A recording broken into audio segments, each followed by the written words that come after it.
ఇంట్లో అమ్మ నాన్నలు మాట్లాడే మాటలకు కొడుకు ఇద్దరినీ కాస్త కోప్పడేవాడు. ఇవన్నీ ఇలా ఉండగా అతనికి అమ్మ నాన్నల గురించి ఎవరైనా మంచి చెప్తే తర్వాత నుంచి వాళ్ళతో మాట్లాడడమే ఆపేసేవాడు. ఇవన్నీ జరుగుతున్నాయి అన్నీ చూసిన ఒక పిల్ల ఒకరోజు అతన్ని కలిసి వాళ్ళ అమ్మ నాన్నల గురించి చాలా గొప్పగా చెప్పింది. వాళ్ళు పెళ్ళైన కొత్తలో ఎన్ని ఇబ్బందులు పడ్డారో ఆ ఇబ్బందుల్లో కూడా అందరికీ సహాయం చేసేవాళ్ళని, సహాయం చేసేదానికి ఎప్పుడూ వెనకాడకుండా చేసేవాళ్ళు. ఇప్పుడు నువ్వు ప్రతిదానికి అర్థం లేకుండా కోపడడం అసలు బాగోలేదు అని చెప్పింది.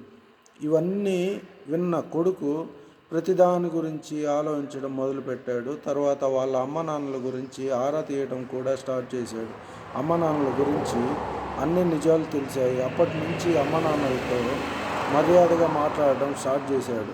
అది చూసిన తల్లిదండ్రులు అసలు వీడికి ఏమైంది అని ఆలోచించి విచారించగా అసలు విషయం బయటపడింది. వాళ్ళ గురించి ఆరా తీశాడు అని. ఇప్పుడు ఇంట్లో అంతా హ్యాపీ.